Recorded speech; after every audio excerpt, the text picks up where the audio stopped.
안녕하세요. 오늘 사연은 혼자 드신 시아버지가 안쓰러워서 모시게 되었는데 남편이 출장 간 사이에 시아버지와 실수를 하게 된 후 계속되는 시아버지의 손버릇 때문에 힘들어하는 며느리의 실화기사 사연입니다.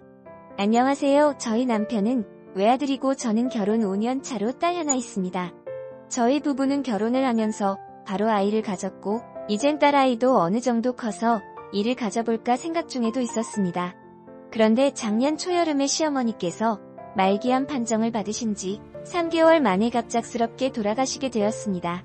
시골에 혼자 계신 시아버지가 늘 마음에 쓰였던 우리 부부는 거의 주말마다 시아버지 댁을 방문했습니다. 시아버님은 갑작스런 시어머니를 잃은 큰 슬픔에 많이 우울해 보이셨습니다. 한참 이쁠 소녀를 보면서 잠깐이라도 슬픔을 잊으시는 것 같긴 했지만 마음이 많이 아팠습니다. 그래도 거리도 만만치 않았지만 다녀오고 나면 조금은 마음이 편했습니다. 하지만 늘 떠나올 때에 아쉬워하는 시아버지님의 모습이 안쓰럽게 느껴졌습니다.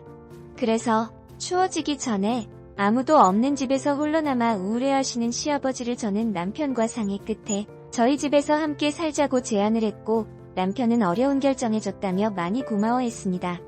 시아버님께도 합가를 말씀드렸더니 흔쾌히 고맙다며 늙은이가 짐이 되어서 미안하다 하셨습니다.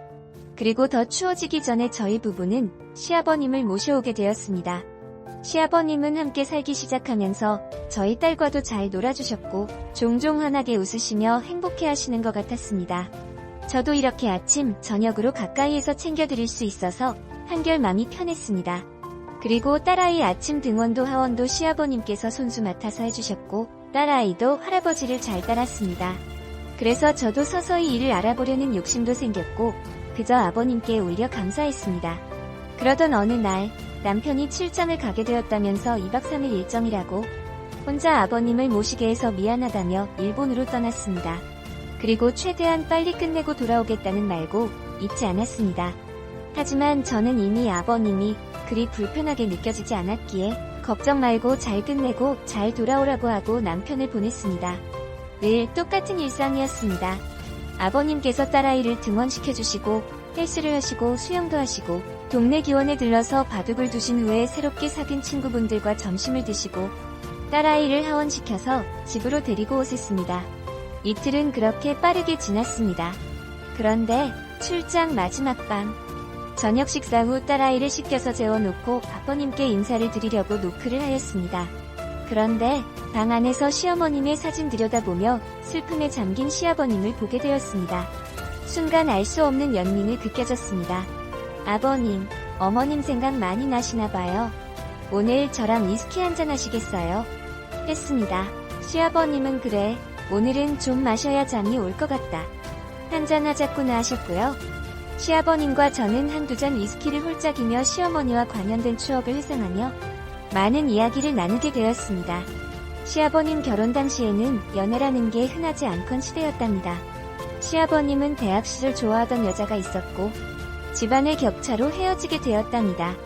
그러던 중 시어머님 인연이 닿아서 선을 보게 되었답니다.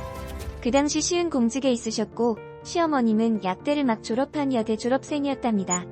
그런데 시아버님께선 시어머니가 그리 마음에 들지 않으셨답니다. 또한 시어머님도 시아버님을 별로 내켜하지 않으셨답니다. 하지만 어른들의 추진으로 아버님과 어머님은 결혼을 하셨답니다. 같은 지역에서 오랜 기간 집안 간에는 친분이 있는 상황이었답니다. 그래도 살면서 정이 들었고 시어머님께서 잘해주시니 고맙고 미안했다고 합니다. 약배를 낳은 시어머님께선 약국을 차리셔서 자기 일이 있으셨지만 출장이 잦아서 늘 미안했던 시아버님이셨는데 항상 불만도 없고 내조를 잘해주신 시어머니셨더라고요. 이제와 생각하니 잘해준 게 없었다고 속상하다고 하셨습니다. 그래서 지금은 이렇게 마음에 걸린다며 눈물을 보이시더군요. 저는 시아버님은 조용히 안아드렸습니다. 그러면서 아버님을 토닥이다가 아버님과 포옹을 떼었는데 묘한 분위기에 쌓이게 되었습니다. 이미 술은 취해 다른 생각이 나질 않았습니다. 그냥 그대로 우리 둘은 실수를 해버렸습니다. 다음날 저는 시아버님께 어젯밤은 실수였다. 다시는 이런 일은 없을 것이라고 말씀드렸습니다. 그리고 우리에게 있었던 일을 비밀로 하자고. 그리고 비밀을 꼭 지켜달라고 부탁을 드렸습니다. 아버님도 이를 동의했습니다. 남편은 약속대로 출장 스케줄을 끝내고 돌아왔습니다. 남편이 돌아온 후 저희 생활에는 큰 변화가 없었습니다. 그런데 그 일이 있은 후 한 달 후 남편이 회식이 있어서 좀 늦는다고 연락을 받고 시아버님과 딸과 함께 저녁 식사 후 설거지를 하는데 누군가가 갑자기 안 왔습니다. 놀아서 뒤돌아보니 시아버님이었습니다. 아버님, 왜 이러세요? 했더니 내가 자꾸 네가 생각난다. 나 어쩌니 하시는 거예요? 저는 파르르 떨렸습니다. 딸아이가 거실에서 만화 영화를 보고 있어서 더 큰 소리를 내지 못하고 아버님 그만하세요 했습니다. 조용하 시아버님이 팔을 푸시고 본인 방으로 들어가셨습니다. 저는 그 밤이 너무 길었습니다. 설거지를 대충 마무리하고 아이를 데리고 바로 들어갔습니다. 남편은 12시간 다 되어서야 집으로 왔습니다. 이 상황을 어떻게 감당해야 하는지 정말 내가 이렇게 벌을 받는구나 생각되었습니다. 다음 날부터는 시아버님은 눈도 안 마주치시려 하였습니다. 그래도 오히려 이게 편했습니다. 그러나 딸아이 등원과 하원은 여전히 전담을 하시더군요. 저는 시아버지와 함께 사는 것을 너무 쉽게 생각한 제 자신이 미웠습니다. 많이 우울했습니다. 하지만 시간이 지나면 묻힐 거라고 제 스스로에게 안심을 시켰습니다. 시아버지는 어느 날 몸이 안 좋다면서 딸아이만 등원을 시키시고 집으로 돌아오셨습니다. 저는 그 틈을 타서 청소기를 돌리고 있었고요. 그런데 시아버님이 제게 오시더니 청소를 대신해주겠다며 제 손목을 잡으셨습니다. 저는 그 상황이 너무 불편해서 그냥 손을 뿌리치고 나와버렸습니다. 제가 진짜 벌을 받아 마땅한 일이지만 남편에게만큼은 비밀로 하고 싶었습니다. 그런데 이런 현실에 지쳐갑니다. 주말에 남편이 바람을 쐬러 가자고 했습니다. 몸도 마음도 불편했지만 남편이 모처럼 시간을 냈다고 했기에 딸아이와 아버님도 함께 실내로 드라이브를 갔습니다. 우리는 잘 꾸며진 잔디가 있는 음식점에서 밥을 먹고 돌아오는 길에 작고 예쁜 카페에 들러서 차도 마시게 되었습니다. 딸아이와 시아버님과 사진을 찍는다며 카페 밖으로 나가고 저와 남편이 단둘이 남겨졌습니다. 남편이 말하더군요. 힘들지 여보 그리고 정말 고마워. 그리고 잊지 않을게 앞으로 더 잘할게. 저는 그만 그 자리에서 목이 메어 울어버렸습니다. 제가 무슨 염치로 어떤 말을 하겠어요. 아니요. 전 관자나요 하고 밖에 할 말이 없었습니다.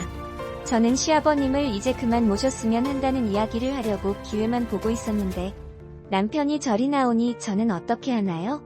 그리고 요즘 들어 시아버님은 운동을 더 열심히 하십니다. 늘 하시던 수영과 헬스에다가 주말에는 등산도 다녀오십니다. 그러시면서 늙어서 내가 아프면 너희들만 고생시키는 거라고 하십니다. 시아버님은 남편에게도 운동을 권하시지만 너무 바쁜 남편은 밤늦게 들어와서 새벽이면 출근을 하니 도통 운동할 시간이 없다고 합니다. 남편은 이렇게 건강관리에 힘쓰시는 시아버님을 존경한다고 하네요. 이런 부자 사이에서 제가 어떻게 시아버님을 떼어놓을지 기회가 안 생깁니다. 아버님과 떨어져 살면 제가 숨을 좀 쉴 것 같은데 말입니다. 물론 이 무거운 죄책감은 평생을 안고 살아야겠죠. 시아버님은 어떻게 이렇게 뻔뻔하실 수 있는지 저녁 준비를 하고 있으면 아무렇지도 않게 제 옆에 오셔서 제 엉덩이를 만지시면서 저녁 메뉴를 물으십니다. 딸아이는 늘 제가 소리 지르면 들릴만한 공간에 함께 있는데 시아버님의 원하지 않는 스킨십은 계속됩니다. 저는 남편과 이혼하고 싶지 않습니다.